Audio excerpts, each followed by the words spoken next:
Well, and there's a lot of ground that we're still going to cover on the Save America bus tour. And our next Trump rally stop is happening this Saturday in Florence, South Carolina. I want to welcome David Zere. He's coming to us from the America First warehouse in New York to give us more of what's on tap later this week. David, great to see you.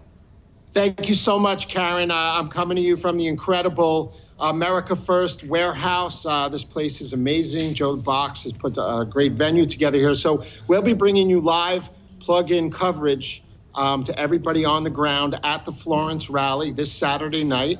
And you know, Real America's Voice has the most comprehensive Trump rally coverage of any network. You know, we were the first to show the crowd. We do man on the street interview. We go there with 3-4 camera crews. It's really amazing. So I'm looking forward to that.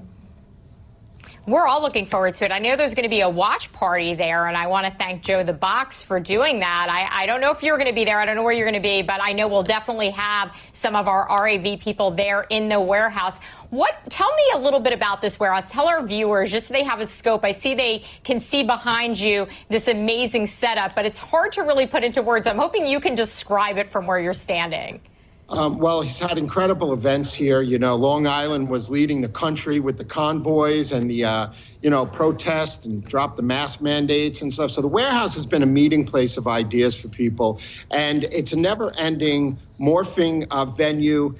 You can't believe the resources here of the nostalgia of Uncle Sam behind me and Ronald Reagan and just the paraphernalia here and the crowd and the mood. And Long Island, has gotten together, and we had a big red wave, and we're hoping to set an example for the rest of the country here. So Joe has really done wonderful things here, and we're hoping to bring some programming from there.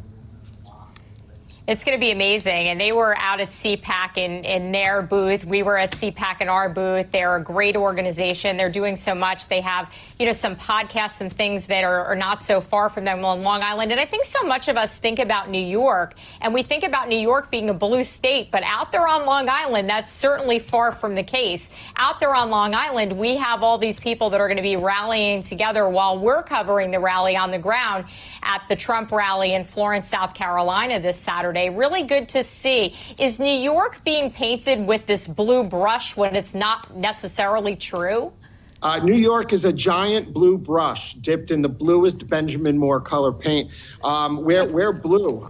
It's like 65-35, statewide when you include New York City. If we can pull 7% more of the vote in the 5 boroughs in New York City for the governor's race, we can take back New York State. But we still have a minority position in the state legislature and the assembly, and they're using leftist, progressive guerrilla tactics to, not hold people in jail accountable for violent crimes, bankrupting business owners and giving to the people who don't work. It's really a problem. But yes, there was a red wave on Long Island of 2.8 million people. And I think it's infectious. People are getting hammered. These home heating oil prices here, the Republicans were always accused of pushing Granny off the cliff in a wheelchair and giving them Mighty Dog and feeding them cat food like the Democrats said under Reagan. But it's Biden and the Democrats that are taking people on fixed incomes and drowning them with home heating oil prices of $4, $5, $6 a gallon and gasoline at $4.50 a gallon here on Long Island, and the inflation. These people are being killed and decimated, and we have to turn the tide. And I think it'll happen, but we'll see. It's going to take a lot of work. And all these Republicans that won, we have to make them go to work now. What have they done since they got elected in November? And we're going to hold their feet to the fire here on Long Island, hold them accountable to stand up and freeze their taxes and cut regulation. Sounds like real New Yorkers speak there. You're going to shake them down and make them do their job, make them work for the people. It's crazy that that's even a conversation, but we'll see what happens in midterms. Hopefully we'll get some of these great new candidates in. It's that time again on this show. It's the time for the meme of the day. I want to show you this meme, David Zere. Take a look.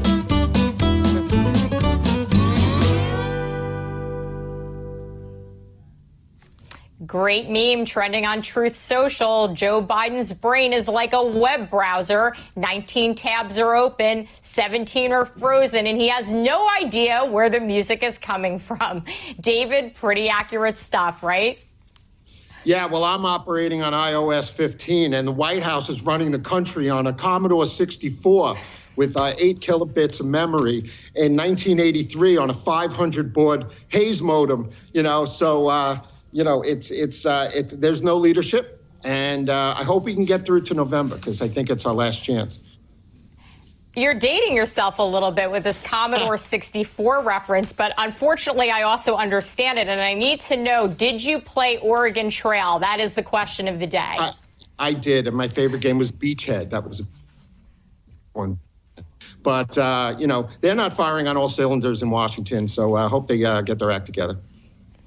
Yeah, well, our cell phones these days have more memory than that computer that we had back in the day, and probably a lot more memory than Joe Biden. So those are things to probe as we go into this. But, it's always great seeing you on the ground there in Long Island. The America's First Warehouse really standing up and doing these great events out on Long Island. So I want to give them a shout out. Please tell Joe the Box we all say hello here at Real America's Voice, and we look forward to them doing their watch party. And I'm sure we'll be cutting in there while we're live on the ground in Florence, South Carolina with Donald Trump. And I think a lot of us are hoping that he alludes to running in 2024. He certainly did that at CPAC. He's done it at so many of the rallies before, including the rallies that we were both at in Texas and Arizona. It'll be interesting to see what he does this Saturday. We're going to have to stay tuned, and that's our live coverage, 7 p.m. In Florence, South Carolina. Thanks so much, David, and we'll see everybody on the ground at the Save America rally with the Save America bus tour. Really looking forward to it. Thank you.